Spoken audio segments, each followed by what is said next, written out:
let's show respect to the speaker. And I'm going to introduce Robert Verkerk. Thank you very much, everybody.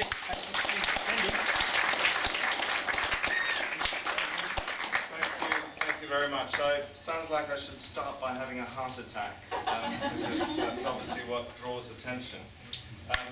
But actually what I will say is that this area is not alien to me because it's where my wife comes from. And so we got family in Bromsgrove and Redditch, and so I have tasted this contaminated water you have up here. One of the things I'll be doing in the next hour is to not necessarily give you the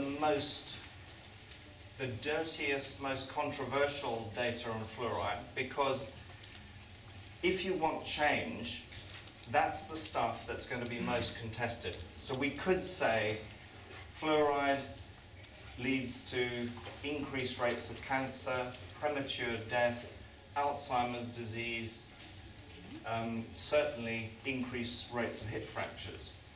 But what I'm going to be focusing on is the low-hanging fruit, the stuff that is uncontestable. And we're going to be really looking at two main sections. One is looking at the scientific aspects of it, because the reality is it's all about a balancing act. How much risk versus how much benefit? Which side of the fence are you sitting on? What information have you received? What information have you been effectively, given since you were a child to the point that it has become your truth? What have you been told by your dentist? What education has your dentist been given on this subject? Is there a large amount of brainwashing going on? And these are the sorts of questions that unfortunately create a very confused debate. And one of the most central questions that I want you to leave tonight with is that however you look at this issue of risk and benefit, if there is a benefit to the fluoridation of public water, the dose at which the benefit occurs is extremely close to that which causes hazard, particularly to young children. And when you have effectively no margin between risk and benefit, it's a little bit like playing Russian roulette. And are we prepared to allow our children, I have 6 children myself, and 4 of them are now grown up, but I still have 2 young ones. And I've chosen not to vaccinate them. I choose not to give them GMOs. And the concept of not being able to choose what quality water, the single most important thing you put into your mouth, is an outrage. And it's extraordinary that 15% of the UK, 75% of Ireland have had to put up with this because of misinformation and disinformation provided by governments, essentially. And so what we're also going to be doing is looking at what information the government themselves have found that they can't run away from, that makes it even more outrageous that they haven't forced the UK and Ireland to stop water fluoridation. So those are some of the low-hanging fruits that we're going to be dealing with. Very briefly, for those of you who haven't heard about the Alliance for Natural Health, I used to be a scientist at Imperial College London, working in sustainable agriculture, looking at particularly the effects of chemicals in agriculture and ways of getting away from using them. And I have always had a very strong interest in food quality and nutritional quality. And 10 years ago, with my frustrations with what was going on in the area of complementary medicine and healthcare, I established the Alliance for Natural Health. It's now, effectively, we are a band of very committed people. There's 12 of us, 6 in the UK, 6 in the USA, who then reach out. We're a true alliance to a very wide range of organizations, particularly focused on the science and on the law. So we've always had this view of creating sustainable healthcare through the use of good science and good law, because guess what? If you have an approach that involves good science or good law. It's very difficult for your opponents to say, you know what, we don't like this good science, we prefer to use bad science and bad law. And actually, most of the injustices that occur, whether you're looking at the contamination of the world with genetically modified organisms, or vaccination programs, or the over-drugging of children and the elderly, are actually all a result of manipulation of scientific information. We will, in the next couple of weeks, we will be releasing a very detailed analysis using UK data and subsequently European data to compare the risk of death from a whole range of sources using UK government data. And actually, there are two risks that are so much greater than anything else. And one of them is being deployed to Iraq and Afghanistan. And of course, for many people, that's a decision you choose to make when you make a career choice for one of the forces. An equivalent risk is being hospitalized in a UK hospital. The risk is almost identical. And in fact, the very safest thing that we put into our food, many hundreds of times safer than food, are actually so-called alternative medicines that are at risk of being banned. And that's, again, one of the big areas we work in. So our campaign is divided between legal, scientific, advocacy, and awareness raising. And best way to have a look at what we're doing is go to our website, our European website, anh-europe.org, and you'll see it again later on. And we have 10 ongoing campaigns. So let's come back to fluoride. The sort of questions that we've got to ask ourselves are, what does this risk-benefit equation look like? If fluoride is in the water, why is it in the water? What is it doing? And no one is trying to hide the fact that it is intended to reduce the risk of dental caries. From the floor, is dental caries an infectious disease or not? Is it a disease? Is it infectious or not? It's bacteria based, so it has to be infectious. Correct. So it is an infectious disease. So one of the things we will be looking at is why governments are struggling to cope with the fact that they agree that fluoride is in the water to deal with a bacterial disease through Streptococcus mutans that creates the decay, particularly when it's provided with a sugar substrate. And then we put this product into our bodies at a dose that's difficult to control if you put it in the water.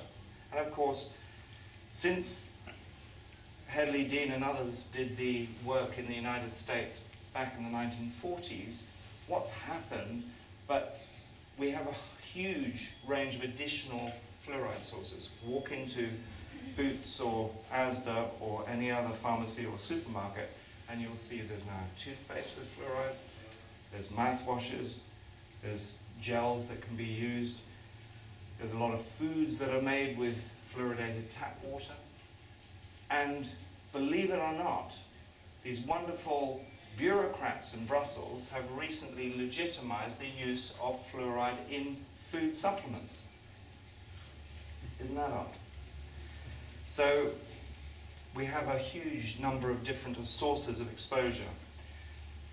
We also have a situation where fluoride, mineral fluorides, particularly calcium and sodium fluoride, are part of the Earth's crust. And they work their way into aquifers. And there are many parts of the world that can be contaminated. What are the differences between being exposed to those natural fluorides that contaminate drinking water compared with the artificial fluorides that are a waste product of the fertilizer industry that are put into 15% of the UK's drinking water? Legitimate question. The government is all about this notion that it is a proportionate health measure. How on earth do they find the justification for that? Another issue that we'll be looking at. What are the costs of fluoridation? Is it that when you put it in the drinking water, it saves society so much money, even if there is a risk? Hey, we're saving money. That's another question we'll be looking at. So, and the final thing, and this is what I'm going to be handing over to Joy, is what on earth are we going to do about it? So let's look at risk, and we'll take a bit of a journey into this. How many people here have heard of the European Food Safety Authority? Yeah? A few of you. The European Food Safety Authority is based in Parma in northern Italy. It was established in 2002. It is officially one of the European institutions. So it has the same status as the European Court, for example, the European Parliament, the European Commission, the European Bank. You know these guys? The people that have effectively removed sovereignty from a very large number of people, around about 500 million to be approximate, in Europe, through the removal of controls from national so-called member states. We used to call them countries in the old days, but we call them member states now, into Brussels. So these people in Parma that have come in, and those of you who know about EFSA will possibly know about EFSA because there's been a series of very large embarrassments about conflicts of interest, because here they are trying to set up the highest authority on food safety in Europe that has power over any view that any government in any other member state might have. And they've got to find the people to do all this work. So what do? Grab industry people. And they say, we can't do anything else because there are not enough experts around, so what we'll have them do now is sign these conflict of interest statements so that we know what their interests and we'll try and keep them on different projects. But so EFSA has a lot of power, a lot of control. It has issued some rather peculiar opinions, and one of them is that it is linked to genetically modified organisms. So it keeps on green-lighting GMOs as safe, despite the fact that, you know, the Austrian government, even the German government, the Hungarian government, usually not the UK government because they're deep into the whole biotech industry, but there are significant numbers of governments and certainly many scientists in Europe and around the world who say these things are dangerous, yet EFSA keeps saying they're safe. EFSA also say that it's quite all right to put fluoride into supplements. So they've allowed calcium fluoride to go through and sodium monofluorophosphate, which is the type of fluoride that you get in toothpaste. And they've said it's okay to put them in supplements. Now, I'll just, because this time of night we don't want to look at too many figures, but have a look at the bottom here. What they're saying is that if you have fluoridation at the recommended level, 1 milligrams per litre, kids will be exposed to between 1.5 and 2.16 milligrams per day of fluoride. They are saying that, and they are actually admitting that it's quite possible here that we're going to allow it to happen, even though calcium fluoride supplementation, the total estimated dietary exposure from food and drinking water could reach, the important words, or exceed most upper tolerable intake level values established in Europe for children in the ages of 1 to 3 and 4 to 8. But we're still going to allow it. And yet they have disallowed a whole range of nutrients that have no toxicity whatsoever. Isn't that odd? So the take-home message here is that there is recognition that the level that young children will be exposed to is already potentially unsafe. Now, how do we measure safety? Deep in the regulation that established EFSA general food law back in 2002 is, within the preamble to this regulation, is the precautionary principle. It's the first time that the precautionary principle anywhere has been applied to food. Does everyone here have a feel for what the precautionary principle is? Okay? For those who don't, it is basically this idea that if there is uncertainty over a particular risk, you should undertake the particular public health measures to remove that risk. In other words, from our point of view, carte blanche to say, if there's a risk, guys, take this stuff out of the water. You've already got it in toothpaste and, you know, mouthwashes and everything else. Take it out of the water, because how much are people drinking? How do you compare a young baby that, you know, 12-month-old baby, the Food and Agriculture Organization, the UN, says should drink 1.3 litres of water. 1.3 litres of water at 1 milligram per litre gives you 1.3 milligrams. Give them some additional sources of fluoride and they're very quickly over that level. Now, dental fluorosis, which in the simplest terms is a mottling of the teeth because of the interference in the calcium metabolism because of the effects on the tooth-forming cells when they're very young, is the most sensitive effect. And it can range from being very mild to very severe. And you can see what severe or moderate fluorosis looks like.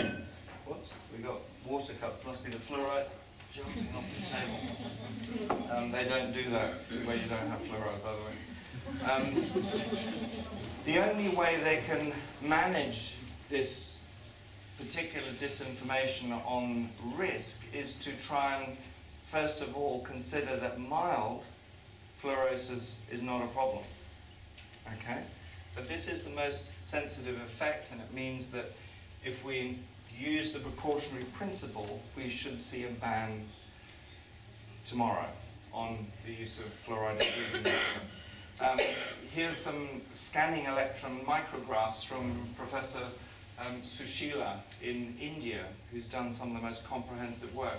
And you'll see what happens is that you get cracking on the enamel, and then you get holes into the enamel that then result in the enamel falling apart and the teeth starting to show signs of fluorosis.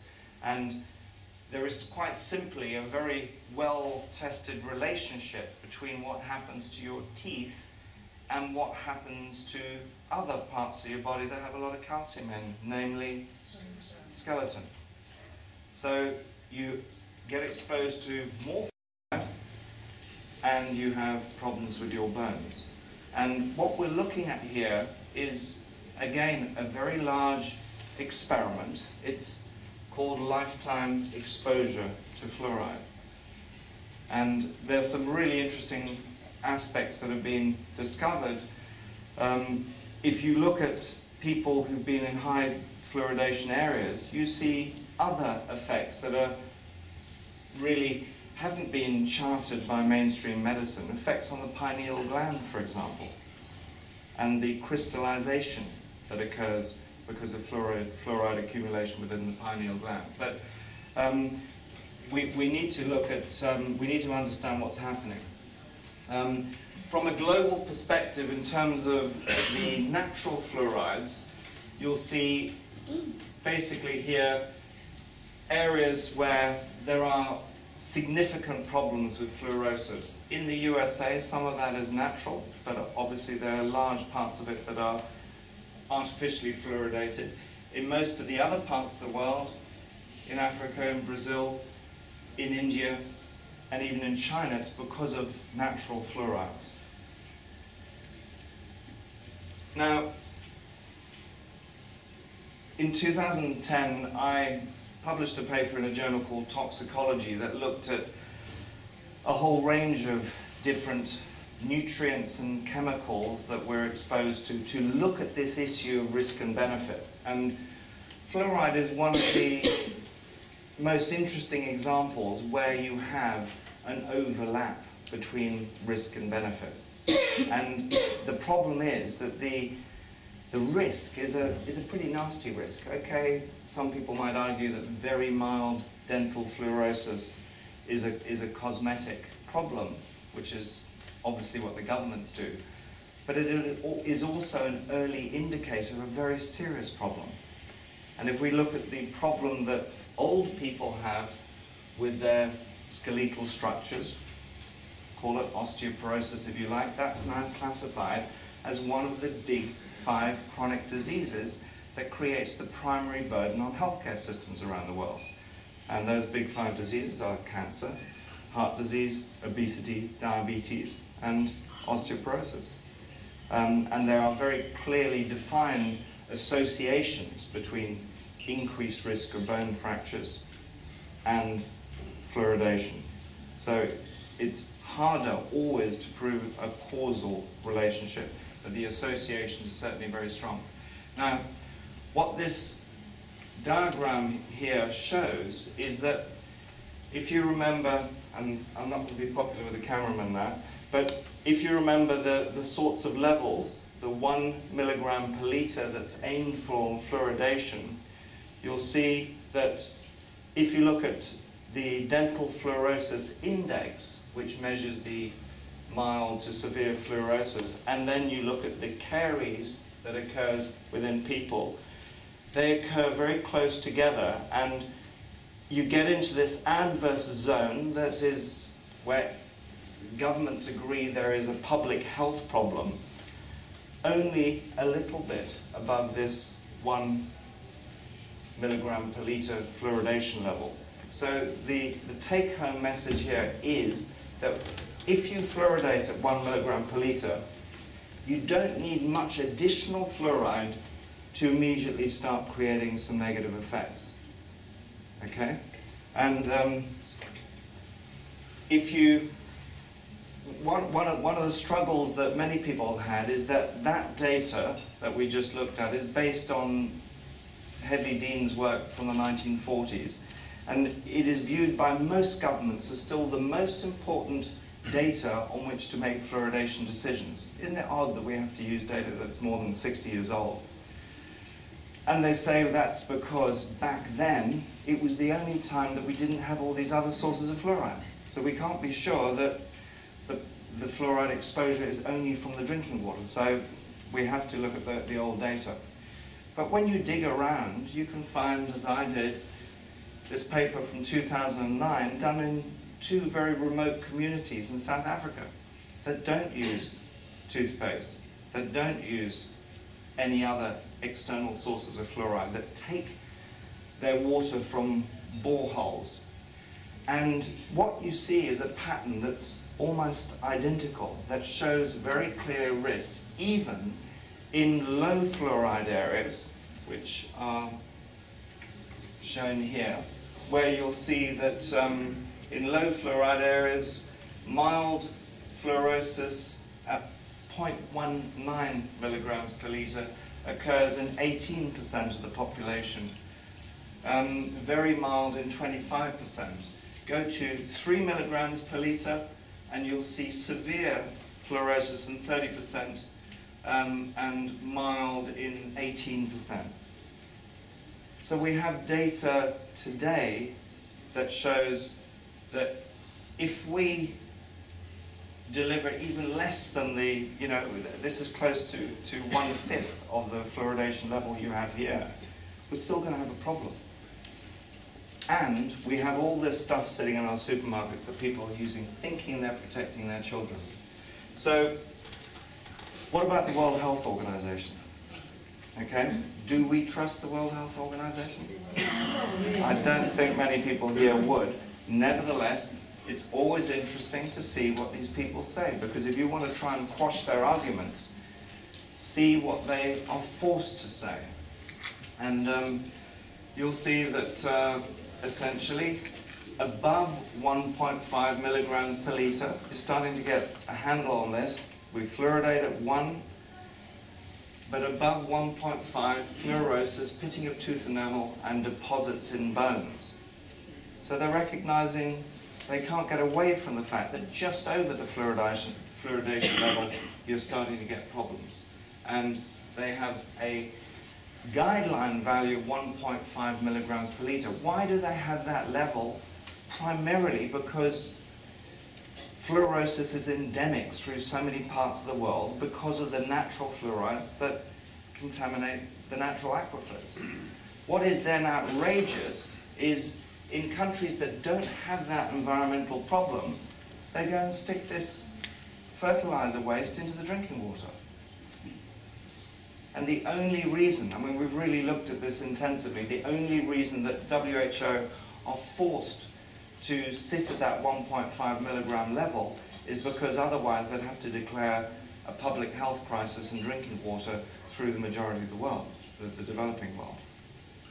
So it becomes, I believe, you know, at least a negligent act, if not a criminal act, as we'll see later, to then make a conscious decision to contaminate the water.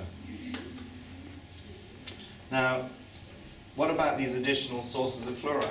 We've got to look at the additive effects, and there's very, very few studies that do this properly, where you look at what happens when you don't breastfeed a baby. If you put fluoridated water into infant formula, you roughly increase the amount of fluoride 100 to 200 times.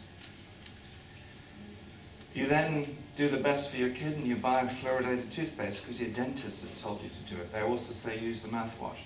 They don't explain that to swallow this stuff is really dangerous. And my own brother is a Dutch filmmaker with a great consciousness of things, and he kind of had got into the habit of allowing his daughter to brush her teeth using fluoridated toothpaste while lying in bed and not rinsing her mouth. And, you know, if you know how dangerous the stuff is, you would really be, as I was, deeply shocked and stop that habit straight away. But a lot of kids with very so-called tasty, flavored toothpaste like to swallow this stuff. Why on earth do they make toothpaste that tastes like that? But of course, and you can go to the Fluoride Action Network and see they've compiled for years data with all the references that show how processed cereals, how tea that naturally accumulates a lot of fluoride out of the soil, and a lot of it comes from places that have very high natural fluoride levels in the ground. Fruit juices, carbonated drinks, alcoholic drinks, help yourself. Here you'll probably have an extra dose of it. Mechanically deboned chicken, for example. So we're getting fluoride from all these different sources. Now, our friends in the European Commission, who create all these directives that we're meant to be following, certainly governments are following, in the UK, let's remind ourselves that the UK has the reputation for being the ultimate gold plater of European laws. We've got this channel that exists between ourselves and the rest of Europe, but when the French don't like it, hey, they just put two fingers in the air and say, not today, monsieur. But, and the Southern Europeans, they'd much rather pay the fines than follow EU directives. But the UK has got this peculiar habit of gold plating. So not only following the letter of the law to the last letter, but also adding a bit to it. So, oh boy, do they like this 1.5 milligram level that has been taken directly from the WHO, which is based on the fact you've got all this natural fluoride out of there. So, enter people like our dear friend Robert Pocock. How many people here know about Robert's work? Joy does. Yeah, we've all been working with Robert for a long time. He's really one of the key campaigners in Europe, certainly the biggest campaigner in Ireland. And actually, we all put in a series of petitions on different issues back in 2007 into the European Parliament. And some of us still have a little tiny last grain of faith in the European Parliament, although we're losing that rapidly, because the European Parliament is the only remaining democratic instrument that we have in this European decision-making system. We have laws created by the European Commission, normally in cahoots with large corporations, and it is then agreed by what is called the Council of Ministers, which are the heads, the ministers in the various member states, depending on what area it is in, health in this area, and then it goes to the European Parliament. And most of the time they just rubber stamp everything. But they have a petitions committee that allows you to petition them on particular issues, and if they support your petition, they can ask your questions to the European Commission and say, why is this happening?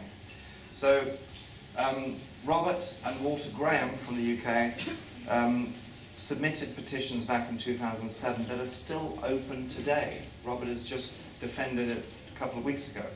Again, we always have to go back and defend it, and thank goodness the European Parliament is still being quite sensible. And of course the key issue here is, what about the negligence of putting fluoride in the UK and Irish water supply when it is in fact a medicine? It has never been tested as a medicine. Long and short of it is that this eventually stimulated the European Commission to get one of its committees to the Scientific Committee on Health and Environmental Risk, SCHER, to look at this issue. And what did they say? Once again, they're saying the very youngest are at greatest risk of exceeding the fluoride limits, for exactly the reasons that we've looked at. If they drink 1.5 litres of water, they go over the limit even without the toothpaste. Got the message? So SCHER is saying that. So this is an admission by the people who won't stop fluoridation, who could stop it if they wanted to by using the precautionary principle, that kids are being harmed today. That's before they make their journey to Asda or Boots and have any of those other sources of fluoride. You can download the full report. This presentation will be supplied to you, so you can get all the links later. And there it is, in the flesh, looking at what happens in different scenarios with fluoride intake. All the stuff that's shaded shows the kind of levels that might occur in the highest case scenario. Do you remember we were starting to get worried about levels over 1.5? Look at these levels. They can go up to 5. And that is still allowed in Europe. So let's have a look back to the global situation and briefly see what, again, the World Health Organization is telling us about it, because it tells us from their research how big this oral disease burden is. Particularly, we're going to look at tooth decay here. And if you look at the greens, it means it's very low. If the reds, it's very high. When you look at the decayed, missing, and filled teeth DMFT index, you'll see there isn't a particular pattern that specifically relates to areas that are fluoridated. The USA, for example, still is showing that it has low for 12-year-olds. And what we really need to be looking at is the next diagram. What happens? This is meant to be a long-term public health measure. What happens when you get a bit older? So let's look at the 35 to 44-year-olds. Remember the colour scheme? So all of Europe, other than Ireland and the UK, is not fluoridated because they've seen the data. And you'll see we all suffer the same high risk. We suffer that high risk primarily because of our diet. In fact, the WHO, if you read this report, tells us that if we want to reduce our risk, we have to consume less than 15 kilograms of sugar a year. Isn't that good news? Go out to schools and say, kids, don't have more than 15 kilograms of sugar a year. But this problem is created through diets and poor dental hygiene, inappropriate brushing techniques. And of course, again, looking at the WHO's data, look what's happened between 1980 and 1998. You'll see a consistent trend in developing countries in reducing the risk using the DMFT index again. It's consistently come down as there's been more education and better dentistry in a rather smooth curve that has nothing whatsoever to do with fluoridation programs. That where they have been around, they've been static for 30, 40, 50, 60 years. Okay? So, you know, another important point for anyone who goes back to their dentist is that we're not necessarily saying that you should stop using oral fluoride products if you so choose. Let that be your choice. What we're really saying is don't put it in the drinking water where you can't control the dose and where it's entering your entire systemic system. Now, is it or is it not a drug? And again, we've got to look to European laws to determine what is a drug, because European laws have taken over from UK laws and every other member state law in terms of what a drug is. And they basically have an extraordinarily broad definition of a medicine with a couple of systems of exemption or a supremacy clause, and we will see how that works. And the definition is either or by presentation or by function. So if you present a substance as having properties for treating or preventing a disease in human beings, it's a drug. And are we or are we not doing that when we're looking at the infectious disease of dental caries? So it's automatically a drug because of that presentation that is admitted even by governments. Secondly, is it medicinal by function? Well, I'm afraid it is, because everything that we put into our mouths is going to be medicinal by function. This is how peculiar some of the European laws are. Any substance or combination of substances which may be used in or administered to human beings either with a view to restoring, correcting or modifying physiological functions by exerting a pharmacological, immunological or metabolic action or to making a medical diagnosis is a drug. So water is a drug. Tea and coffee are certainly drugs. So you get this very broad definition of medicine, and the only way to get out of it is by saying that you are clearly a food, which is actually the next slide. It is this exemption here. You're clearly a food or a food supplement, a cosmetic or a medical device. And if you're in doubt, this nasty Article 2.2 comes into play, which says, if we're not sure, it's a drug anyway. And in fact, this particular supremacy clause gives medicinal law power over any other European Community law. It was developed by the European Commission back in 1965 to protect people from thalidomide, and remains one of the most powerful laws that allows a regulator to have a loaded gun and call anything they like a drug whenever they want, but they choose not to use that loaded gun for fluoride. And you wonder why. And there's a whole series of pieces of European case law that show that you must make a determination based on overall presentation function, the dosage, interactions, and I hope you will recognize that the picture that we see is one that it's pretty difficult to see it any other way, both by presentation and by function, that it's a drug. So the way the definition works, because this is a central part argument that needs to be used to break this deception that we all face in those areas that are fluoridated, is that if a substance allows normal function, it won't be a drug.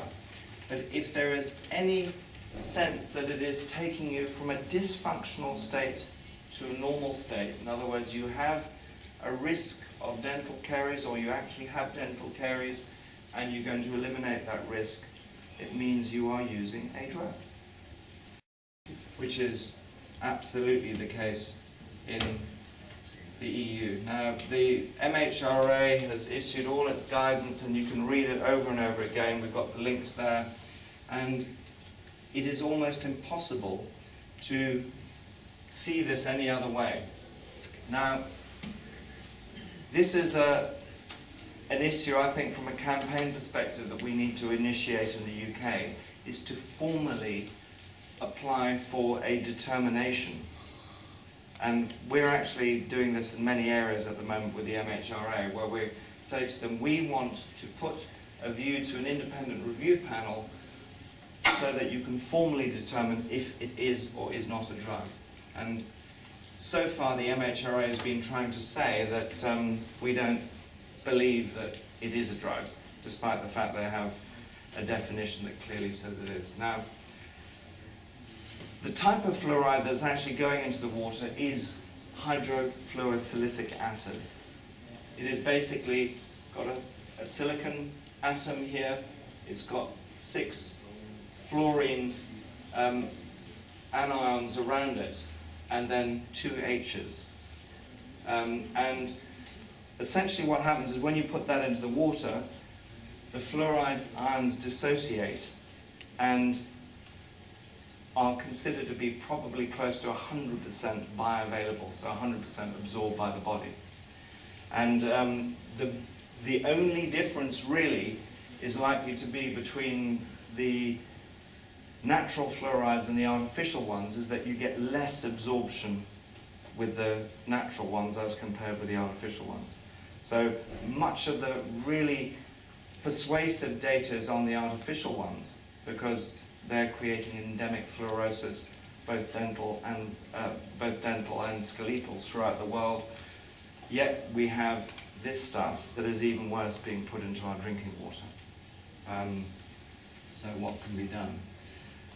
From a human rights perspective, the Charter of Fundamental Human Rights, as of 2010, has actually been entered into the European Constitution following the Lisbon Treaty.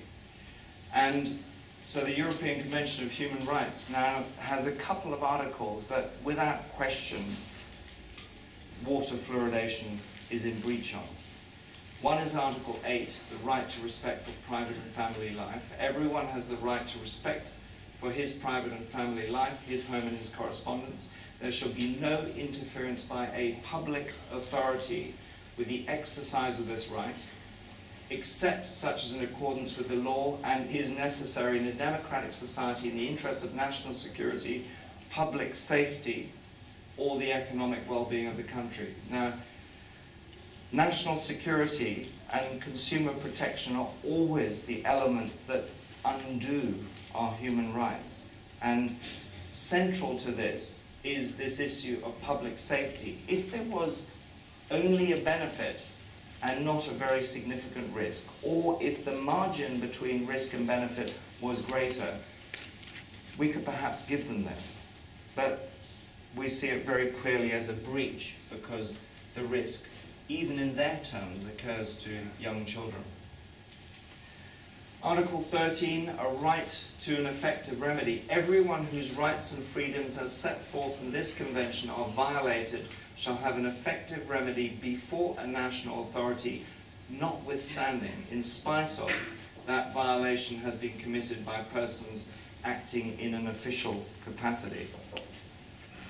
So when you have your local authority deciding that it wants to apply to the Secretary of State for Health to fluoridate your water, that is a national authority doing it, and it contravenes rights and fundamental freedoms. When it comes to costs, one of the most complete assessments of this issue was done in 1997, And it was collated by Barry Groves. Many of you might know him through his book, Drinking Ourselves to Death. And what it shows is actually in fluoridated areas, there is an increased cost in dentistry, not a saving. Okay?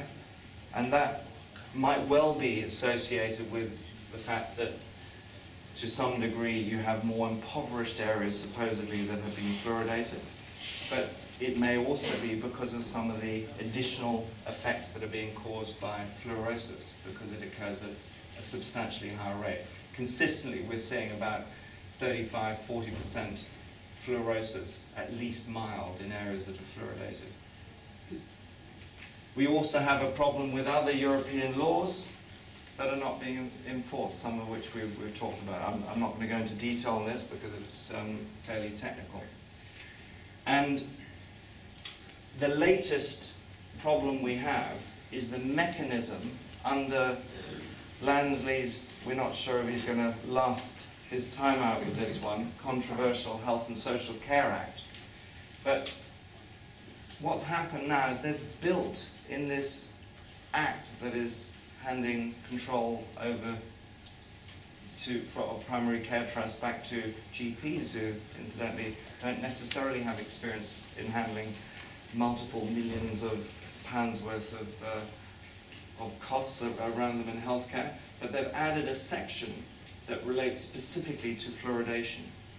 And it's a fairly complex modification of a previous bill.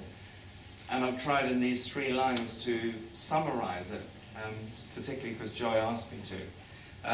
And it essentially allows the local authority as the proposer to make a fluoridation proposal to the Secretary of State for Health, who then enters into an arrangement that involves a contract and the paying of money to that local authority to fluoridate the water. So it's controlled again by this one individual. Within that system is no consent, no consultation. So we've seen in Southampton recently the process of a survey being done of the people of Southampton. Do you want fluoride? Over 80% said no, they still decided to fluoridate. So this is one of the most profound changes we start to see in our society, where the democratic system has almost completely fallen apart. And one of the ways in which we recover from that is actually civil disobedience, is actually campaigning, is actually getting off our backsides and making a huge noise about these things. And we've got to make it with the right kind of information, otherwise they have all sorts of systems set up to effectively diffuse campaigns. And this notion, we had a little chat at the start about it, when we look at conspiracy theories. Have you noticed when you contest some of these views on government policy, we're often told, it's a conspiracy theory. Very often what it is, in fact, is just a conspiracy without the theory, because you're actually presenting the evidence, and the conspiracy is quite simply the actions of a small number of people doing something that's usually going to be harming a larger group of people. And that's what the elite, a small number of people in government and in senior positions in big corporations, end up doing. And in most cases, people feel totally disempowered, that they can't do anything about it. But in most cases, we can simply change what we consume. In the issue, when it comes to, for example, not consuming genetically modified foods, obviously we need labeling. We're very involved in the GMO campaigns in California to try and bring in labeling. In Europe we have labeling, so you can see if you're having GMOs or not. Animals can't read English, but there's a compulsory requirement to have GMO labeling on animal feed.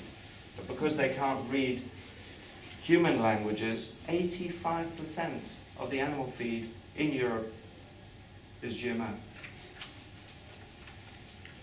So, but we can choose. When it comes to fluoride, obviously we can move out of a fluoridated area, but hey, we've all got our families in places. What we can choose to do, and I know some people here have done it already, is put a filtration system in that removes the fluoride.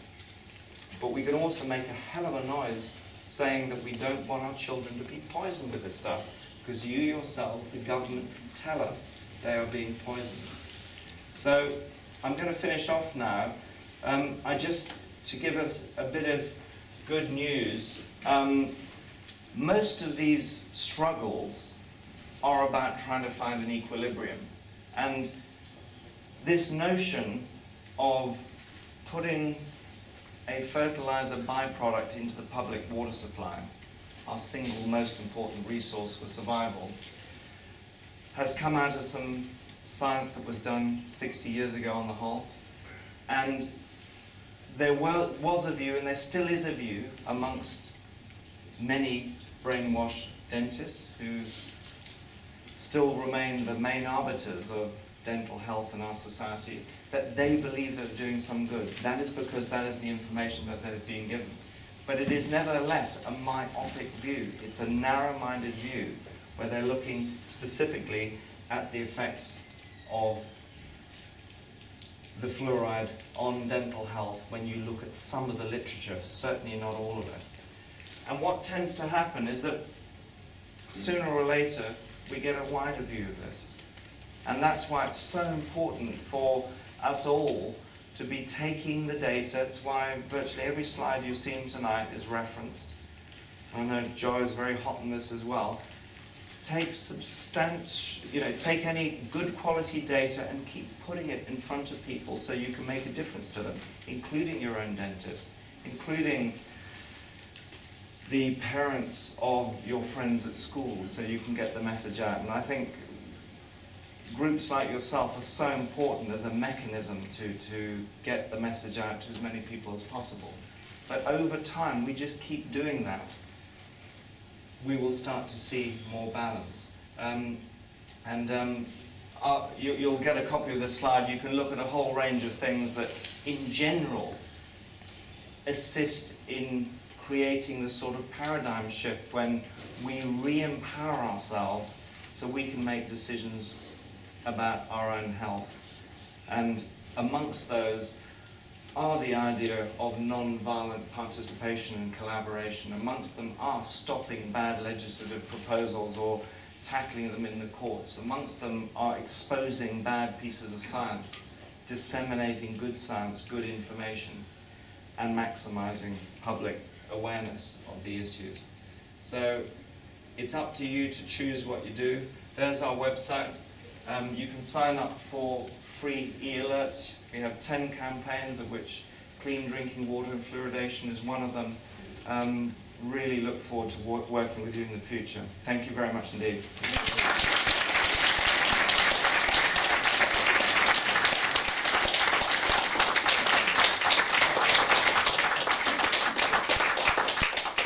Thank you, Robert.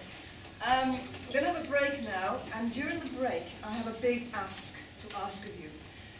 Because the local authorities are not going to be playing ball with us. If we did petitions, they would not listen, because they know they've got the Health and Social Care Act on their side these days to basically talk to the Secretary of State, and we're just going to be marginalised.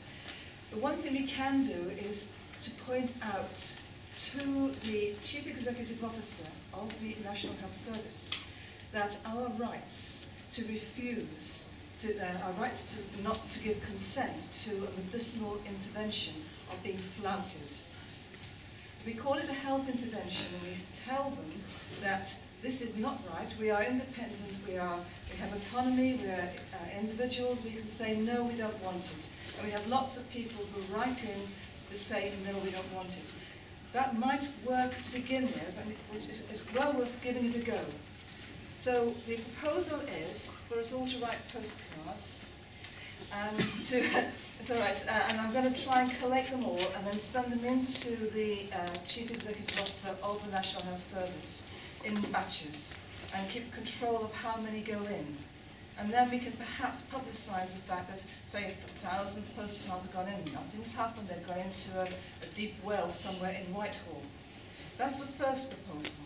The second proposal is, we would like you very much, if you want to sign a postcard, that'd be brilliant, but if you'd also like to take a pack of postcards away with you and get your friends, relatives and neighbours to do the signing as well.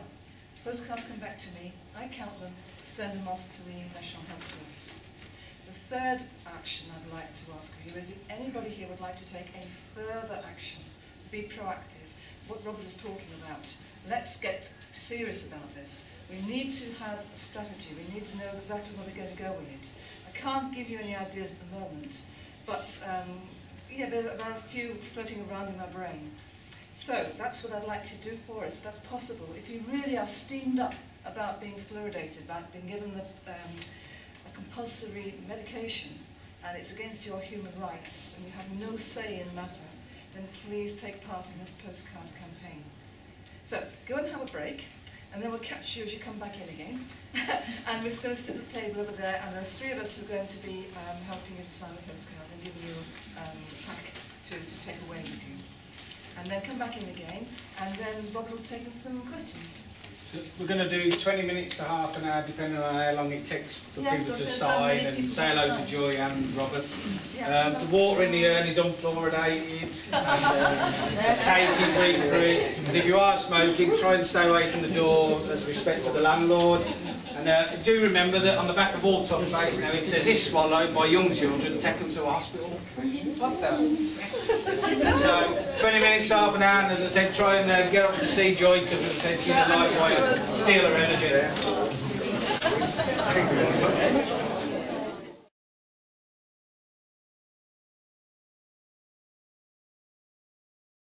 Some questions now, I gather.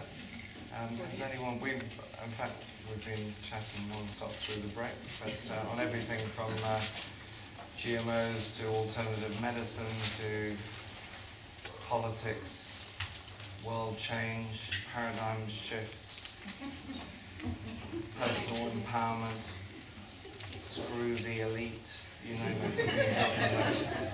Yes. Is that all in the short break? Yeah, it is. That's all, unfortunately. Yeah. I'm just wondering where the case with Mr. Pocock and the European Commission is at the moment. Okay, essentially the petition has been maintained as open as of a couple of weeks ago, and essentially what the European Commission is trying to do all the time is close these petitions, which means that it satisfies the European Parliament that they have the whole situation under control. The Commission doesn't like it when a petition remains open, because it means those people in the Petitions Committee who are listening to the complaint still believe that the complaint is unresolved. And the Commission's answer to that petition has really been the SCHER report, which you've seen a reference to and you can download and read. And that SCHER report says kids are being harmed by this stuff, or at least at high risk of being harmed by it. So it's no wonder that the European Parliament is always very concerned about consumer protection issues. And so they believe that the Commission essentially is answering by saying, even if kids are being harmed, we don't have power all of a sudden. They've got all this power the rest of the time, but all of a sudden they don't have power to stop the 2 member states, Ireland and the UK, from fluoridating their people. So that essentially is an unsatisfactory answer when in so many areas of the Constitution the European Commission has taken total power over the people in terms of areas like national security and public health. So why on earth, when they have actually found evidence of risk and harm to children, are they all of a sudden now not using that power? And that's why the petition remains open. That's why it's an issue that needs to be pushed really hard until people decide to take action. And it's why civil disobedience, civil action, demonstrations in the street are so important at this point in time, particularly if under the Social Care Bill Act, I should say now, we're going to see a further expansion of fluoridation in the UK. Okay. Yes, at the back. I need to ask a very important question. I'm glad. Have you ever put fluoride in special brew? Yeah, there's certainly a lot of evidence to suggest that beers can be pretty high. Now, I haven't seen any specific data on special brew, but I would say there probably is some in there. It's interesting that tobacco also has large amounts of fluoride in it. When I've been arrested, obviously for nothing to do with me, on special brew, Of course. I don't think it's because it's got fluoride in. Yeah. I think it's because the feds have had a sense of humour bypass. Yeah, exactly. Yes. Well, there you go. Yes. And if you don't have a filtering system, what do you recommend we drink in terms of water? Find a. I mean, there's some interesting views on what kind of water is good for your health, and we have our physicist friend who's a great believer in distilled water because it's a very pure water. You've got, with both distilled water and reverse osmosis water that take all of the fluoride out, you've got energy issues and wastage issues with both those systems. I mean, distillation requires energy input. Reverse osmosis wastes around about 50% of the water.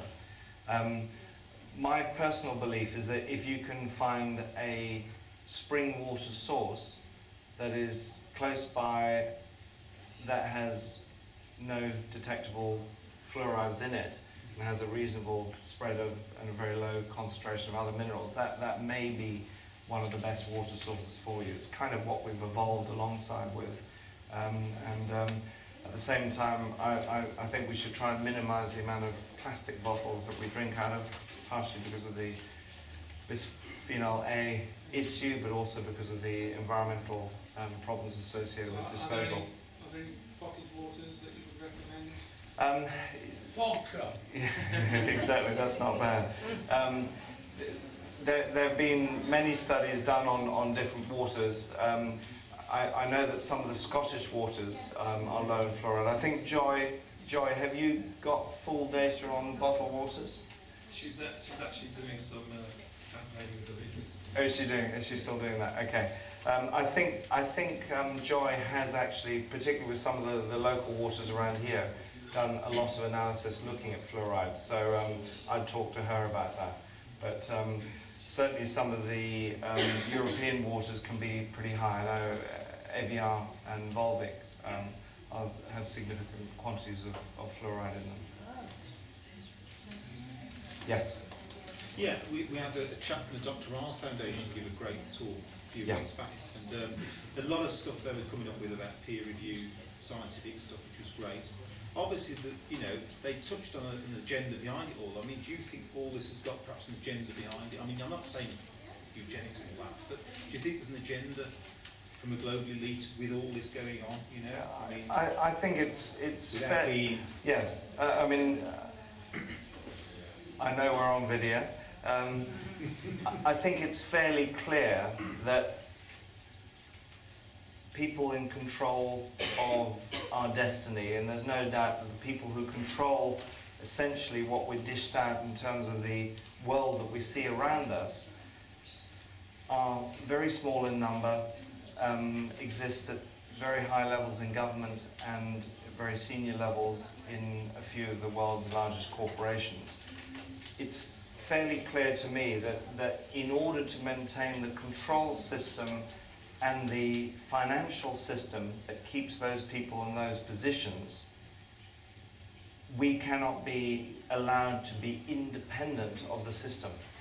So, which is one of the reasons that it is such a powerful thing to decide to, for example, switch your spend. If you decide, if we all decide that we're not going to go to petrol stations to fill up our vehicles, the whole industry collapses.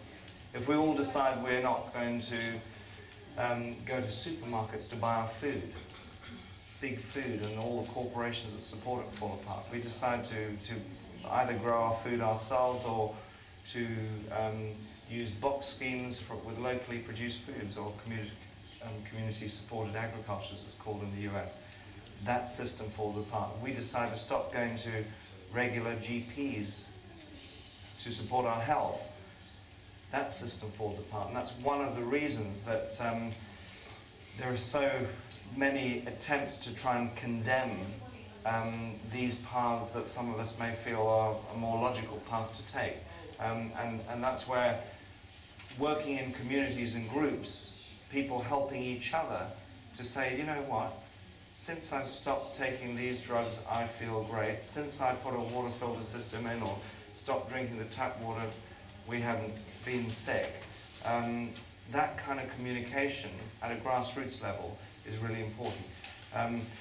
I was recently one of the only people not from either government or big food at a Brussels conference that was interestingly named the 6th Annual European Diet and Lifestyle Conference, and it was sponsored by Pepsi and Coca-Cola, and they are essentially looking at solutions to the obesity crisis by using these fast foods.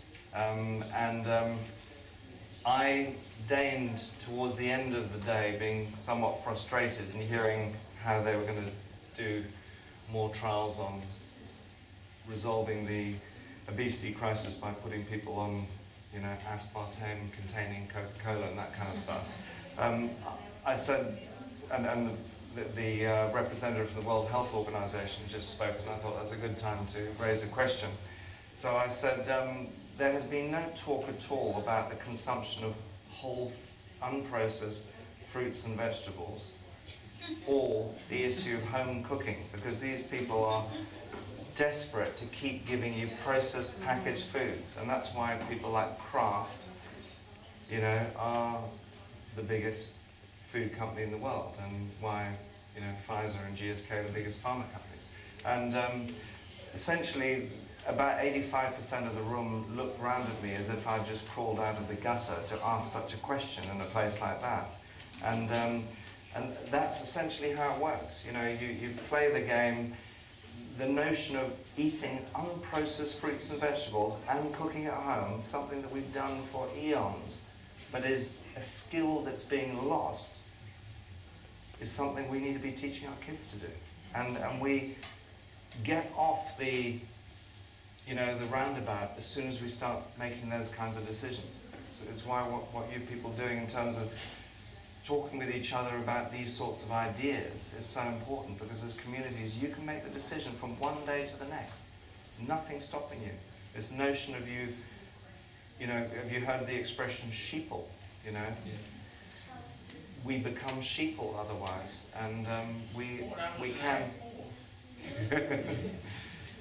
So yes, I think that's how the agenda works. It's a small number of people trying to keep themselves in positions of great power. Yes.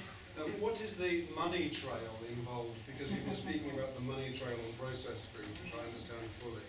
Is there a similar money trail with fluoridation of water? I mean, who stands? Is there any party standing to gain any significant financial benefit? Yeah, the fluoridation issue has always been a peculiar one, which is why it's very easy to come to the conclusion that, God, these guys must really be into genocide after all. Because there is really not a clear, obvious money trail that we've been able to find, certainly, and many of us have been looking for a long time for it. There seems to be a problem that goes back to the dentistry profession, just as we see with overprescription of pharmaceutical drugs, looking at the training within the medical profession. And there are a lot of dentists out there who, with hand on heart, believe that they are saying the right thing to their patients when they say you should be drinking fluoridated water and using every fluoridated product you can lay your hands on. They believe that they're doing the right thing because they've been told over and over and over again that there is no harm done. And they are not looking at the data. It's why you have to talk to your dentist about this stuff, and they're probably going to be less open to the genocide idea than they are to looking at an EFSA report or a WHO report. Yeah. Sorry, but there is a clear money trail because it's an industrial waste. And if it's not shipped and sold to be put in the water supply, then it has to be dealt with in another way, which costs that company money. Yeah, I mean, if you think that yeah, that is the most obvious link, but there are so many other areas where toxins are disposed of or can be used in different ways. I'm not sure that's the only reason it's being done. Legislation, the water that we drink couldn't be dumped at sea. Yeah, yeah. It would be illegal to dump it at sea. But if it was, the bottom line is that if it is recognised as being harmful, just as we don't, you know, there are controls on radioactive waste, there are other ways of dealing with it. You know, why not look at the available risks that are very, very clear cut? But I agree that certainly. And the fact that it gets absorbed, so we become the permanent dumping grounds for a percentage of it. Well, it's a tiny percentage, and we've looked at that. The vast amount of it ends up in the environment. The vast amount of it. We only absorb a tiny amount of it. Yeah. Robert, did you want me to answer a question on water quality? Yes, please. Yeah. On spring waters. Oh yes, right, okay. You've done analyses. People are looking at if they're going to buy bottled waters, which are the ones that are 0 fluoride or lowest fluoride. Okay. Right. So on my website, WMAF.org.uk, I have got a fluoride analysis database service. And on the home page of that particular section of the website, I've got about 6 or 7 natural mineral waters and spring waters which have no fluoride in them, as far as I can see. Now, my gauge is not sensitive enough to go to 2 decimal points, so I can tell you that, as far as I'm concerned, most of the water I've said is fluoride-free is going to be less than 0.1. Not 1, 0.1 parts per million. And that would be the natural fluoride, not the artificial fluoride. So, the ones that I've tested, which I'm happy about, are Caledonian from Sainsbury's, Ashbeck from Tesco's, Edenvale from Asda. There's one in Lichfield, which is Clearview, I think it's called, but I'm not for sure that. But there is a little list of all the spring waters and mineral waters which are free of fluoride, and I'm happy to drink myself. Okay. Now, also, there's a database which then gives the lowdown on the ones which have got fluoride in, which are not declared on the label. Oh dear. Now, a few weeks ago, I shopped one to trading standards, and this was Kirkland, which is sold by Costco. And you normally find that in small corner shops, because it's a wholesale warehouse where these small shopkeepers go and buy small quantities of wholesale stuff. And nothing on the label, no fluoride whatsoever in sight, and it came out at a whopping 1 part per million. Naughty, naughty Kirkland. Kirkland buy it from a place in France called Source Aurel, and on the website of Crystalline Aurel, there's no fluoride mention whatsoever either. So Kirkland obviously just a copy and paste job on their labels. Another one I found was San Pellegrino, which is 2 years ago. I shopped them to trading standards. 0.00 fluoride on the label, and when I did an analysis, it was 0.6. So they got shopped as well, and now they've changed the label down to 0.6. And it's a Nestle, owned by Nestle. Oh. So if you have, I mean, I've just got to take delivery of 2 more mineral waters from some people here, and I'll be testing those in the next few days, and they'll be going on the database. I can test anything else. I can test urine. I can test tea as well. Now the tea, I had some green tea and some white tea I tested a few days ago, and they had about 0.3 parts per million per cup, which means that it's all right, but you have to have black tea. You know, don't have milk with your green tea, as it were. That's a terrible contradiction in terms, isn't it? If you have green tea, you don't have milk in it, and therefore, as far as I'm concerned, that's more injurious to you than if you put milk in your tea.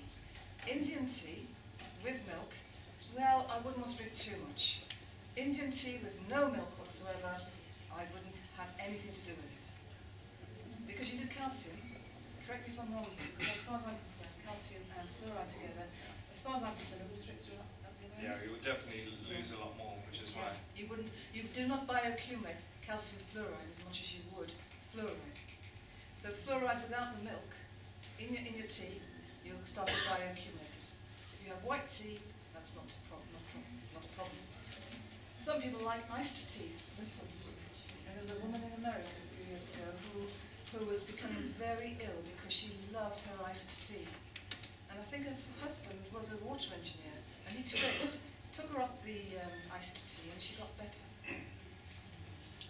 So there's a lot of dangerous things out there in the supermarkets. You just don't know. Well, if they're actually manufactured in a fluoridated area, they're going to have fluoride.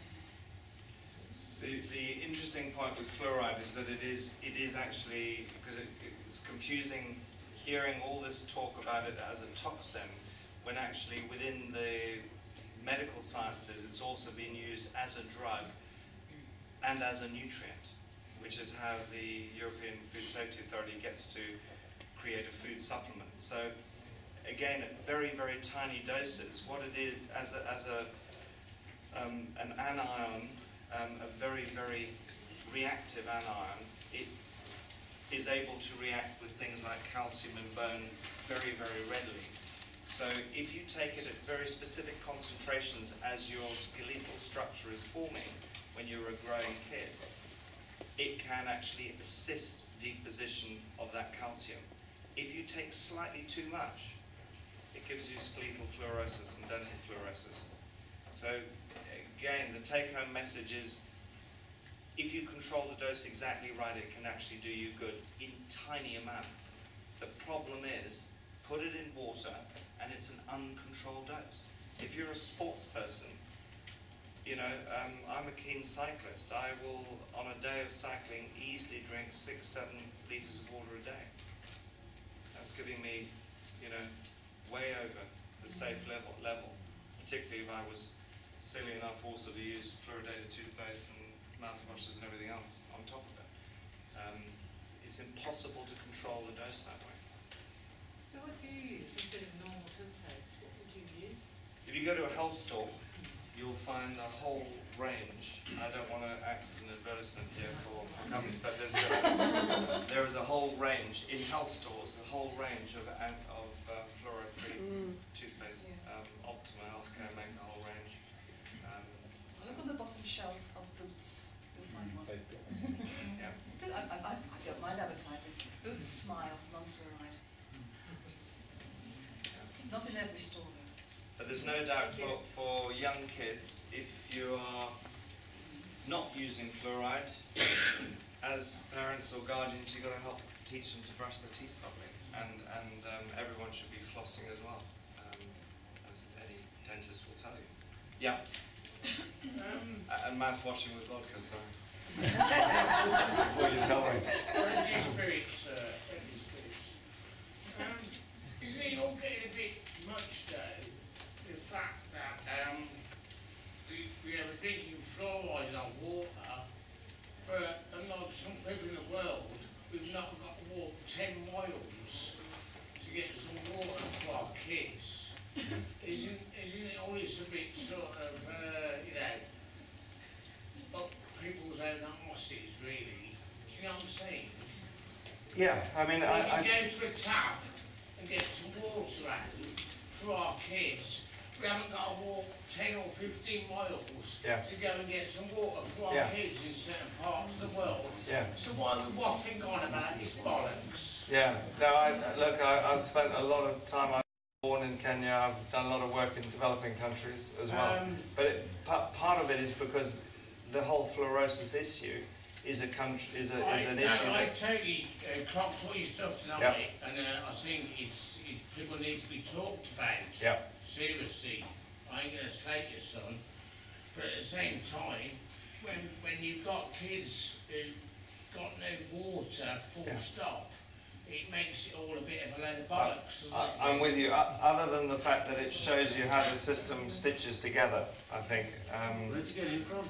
Never met him before. You know the sort of undercover shopper? Yeah. Just goes to test. He goes to test speakers on a random basis. Yeah. You've done brilliant. Yeah. You'll get top marks tonight. Look, the thing is, I believe in a free world, so I believe people should be allowed to express their views. Yes. Is there any relationship between this fluoridation of water and chemtrails? I think the primary link would be that the people that are experimenting with chemtrails are part of the same group of people that don't stop fluoridation happening in those parts of the world where it is happening. I think that's the primary link. Is it being used in chemtrails? Is there any record of that? There is, yes. Is there fluoride as one of the agents? Was it strontium, fluoride and barium are those things that have been barium found is definitely in the soil after extensive chemtrail. Okay. And strontium can be, strontium is actually very similar to calcium. Strontium can be very inert and really quite healthy. We confuse it with the radioactive form. But they're saying that the levels that have been found picked up in the soil are far in excess of what they should be naturally. Right. That makes sense if it's aluminium filings, doesn't it, as well? So it's aluminium from the production process. Aluminium and fluoride is used in aluminium production. It's been one of the main areas that the original work on fluoride toxicity was found in aluminium production. Because I mean, on farmland, you've got animals grazing on it. I mean, they're all crippled, aren't they? Yeah, there has been evidence of that. Yeah. Could I ask a question? Yeah, just the lady at the back. I just wanted to ask, the water around here as well, there's a strong smell of what I would say is chlorine. Yeah. It's obviously raising the doses of other chemicals, and you can smell fluoride in the water, can you? No, you can't. It does smell like there's a raising of chlorine. The chlorine... and I'm just wondering whether there's been any research done into other chemicals that are going into the water processing that probably could be affecting people's health as well. As well as people having chemotherapy, obviously the water is recycled, and people are having chemotherapy and lots of other drugs, so these obviously aren't being taken out of the water either. There is no doubt that water has become a cocktail of delivering a whole range of chemicals. But the combination of fluoride and others, there could be an even bigger number of risks that could be pointed out. The clearest risk, if you look at overall research on drinking water, comes actually from chlorination byproducts. So if you take some tap water, the chlorine is in there to kill the bacteria in it. If you leave it sitting in a jug for a couple of hours, most of the chlorine will have come off as a gas. But it leaves behind byproducts that have been caused through the reaction. Chlorine and fluoride are both halogens, highly reactive, and they produce a whole range of other chemicals in the process depending on what they react with. And it's those chlorination byproducts. Again, on our website you'll see a lot of information that points to the science. It is this cocktail that goes with it. Yes, you've also mentioned the idea of pharmaceuticals. There are major concerns about pharmaceuticals, particularly estrogens, synthetic estrogens and xenoestrogens. Again, very difficult to get out unless you're using filtration systems such as reverse osmosis and distillation. But it is this cocktail that we expose ourselves to. From the water company's point of view, they have a pretty tricky job. You know, that in urban areas, water is being recycled through human bodies multiple times every day. So they're saying, look, at least we're producing something that's possible. And they're very defensive over what the risks might be.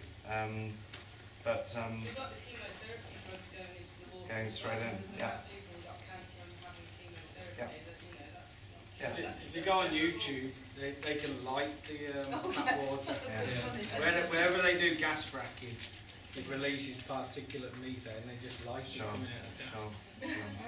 And you pay for that. Yeah, exactly. Not pay your bills, though, that's the best out. Yeah, we've got time for another couple of questions, and then we'll maybe have another. Yes. Can you just go into a little bit more on the crystallisation of the pineal gland and the side effects both spiritually and physically? Okay. He's a scientist. Basically, there is one PhD thesis that has specifically involved a whole series of dissections looking at bodies containing different levels of fluoride, and it is the only study we're aware of where people have specifically been looking at the pineal gland in relation to fluoride in elderly people. And what seems to happen is that where bodies have accumulated higher amounts of fluoride because you've been living in a fluoridated area, that in significant numbers of people the fluoride will start to crystallize within the pineal gland and then create a range of effects that are linked to essentially disruption of the endocrine system, interference in sleeping patterns. There's, people have suggested that may be part of the reason why we see melatonin production interfered with and insomnia being such an increasing problem for people that are aging, for example. The third eye, from a spiritual point of view, I think everyone is in a position to draw their own conclusions, and I probably won't right now. But it's, bioaccumulation and lifetime exposure is the issue. You've got a highly reactive molecule or ions that come into your body over a lifetime. I mean, it is not a great surprise that it creates havoc, and we know even in areas where it's delivered in its natural form through aquifers, it is creating major problems in terms of dental fluorosis and skeletal fluorosis. Where we're adding it as a byproduct in an even more bioavailable form. Isn't it interesting that we, have so little data, and what we do have shows a dental fluorosis rate exactly equivalent to what we get in countries where they have endemic fluorosis. So, yes? Right, when you showed some pictures of different people's mouths, okay, with the different kind of levels of this kind of problem. Fluorosis, yeah.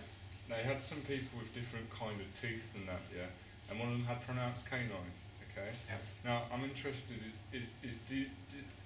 is something like pronounced canines related to fluorosis, kind of, or was that just kind of like a... No, in severe fluorosis, because it's interfering with the tooth-forming cells, you can have complete malformation of teeth.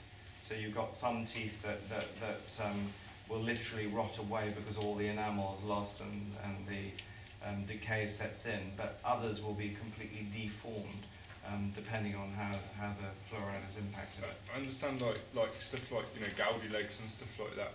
I'm guessing that's to do with like non-symmetrical kind of forms and decay and stuff. But I mean, like stuff like pronounced canines, that's like uniform. So I was just wondering.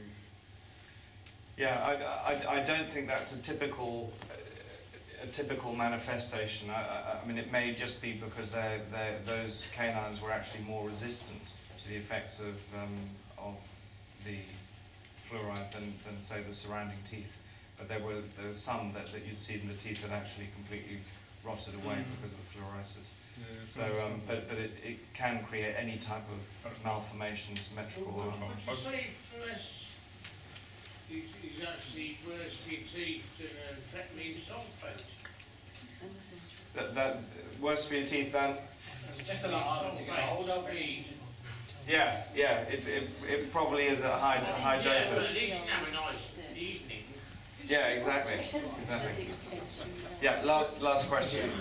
You know that you got the bad stuff in the drinks. Is there certain food that's not good for you? Sorry, when you... You know that you got the the stuff in the drinks, like the water, Yes. is there certain foods that have got them in as well? Yes, I mean, any food that is made with tap water, so a lot of processed foods, may have a very simply filtered water that is not water that has actually removed the fluoride from it.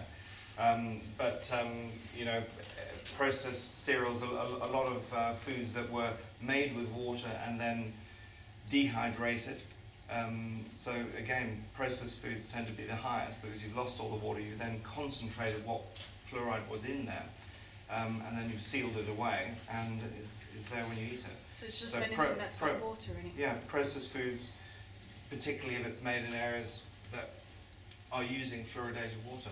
And most factories will use some kind of system of filtration, or they may use potable tap water, but generally it's not removing the fluoride. Yeah. Is there anything we can take to counteract the effect, other than to... Really the most, I mean, obviously if you are supporting your body, by eating the best kind of diet possible, you can resist the adverse effects to a much greater degree. If you are cleaning your teeth properly, you're going to reduce the risk of decay setting in, and if you're not damaging the enamel of your teeth by eating too much acid as well. But fundamentally, you want to look at trying to minimize your exposure, because we're looking at such a reactive halogen, essentially. I recommend acid and speed. There you go. Okay, we're going to have to bring this to Can I just say something? If you have any more questions, then we're both available on email. Thanks. I'm going to say I think we should give them both a round of applause.